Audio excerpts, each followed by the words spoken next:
you keep harassing me, I will have no choice but to tell my brothers about the guy at school who won't fucking leave me alone. I wouldn't do it, but he didn't know that. For a second, Mason looked spooked. He swallowed hard, his voice quieter than usual. I just wanted to... I know, I cut him off. But the answer is no. You understand that, don't you, Mason? He nodded, avoiding my gaze. Yep. A strong arm came around my shoulders, and my heart did that weird stuttering thing it did whenever I was close enough to smell his cologne. I didn't take my eyes off the jock, and from the way Mason's gaze was flittering back and forth between us, I knew the pair of us were a sight, holding our pose, the image of unwitting danger. You good? Viktor Nikulin asked in deathly quiet. Mason's eyes lowered to Vic's forearm. Chaos.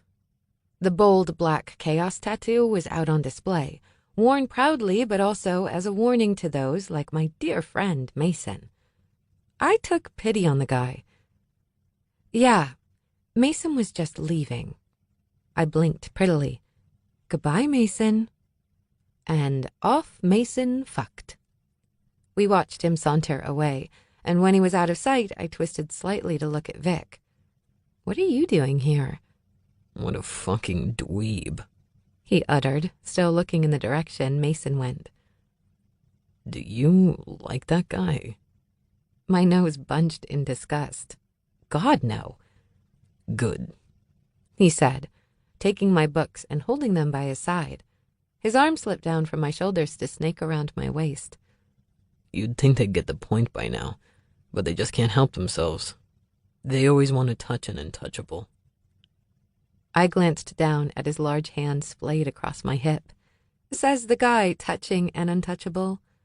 He didn't deign to look at me, but his lips broke into a wide smile, showcasing his gleaming white teeth and dimples. My head swam with how beautiful this man was. I don't count. I wished things were different. So many times I prayed to every god imaginable that this stunningly handsome man would look at me as more than just his best friend's little sister, someone to protect, someone to guard and shield. But he didn't. And I was just another teenage girl craving a person I could never have. Maybe one day things would be different. Maybe one day he would see me as a woman and not some girl he needed to keep an eye on. Alas, I was just a family friend to him, nothing more. And I was sure that when he touched me, he felt no more than platonic friendship when my every nerve ending was set on fire by a simple glance of his fingertips. I didn't ask for much in life. Sure, I had everything I needed, so I never had to ask for a single thing. But if the gods were listening, I hoped they heard my prayer. I only wanted one thing. For Vic to look at me with the need of a man who wanted something he couldn't have. Me. He wasn't wrong, though. He didn't count. Because my father trusted him. And for the secret fact that I was head over heels in love with Viktor Nikulin. Nastasia. Age 16. He was punishing me. Of course, he didn't outright come out and say it, but I had a deep, unwavering feeling he was indeed attempting to reprimand me. I could never ask, though, because what if he wasn't? I wasn't so full of myself that I believed Vic's every movement revolved around me. I watched him with her.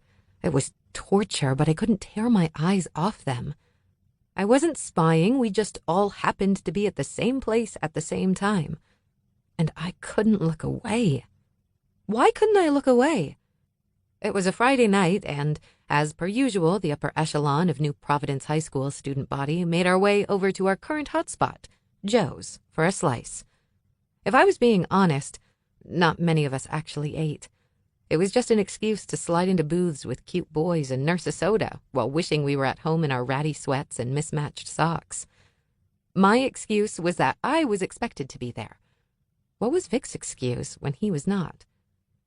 The only flickering thought in my mind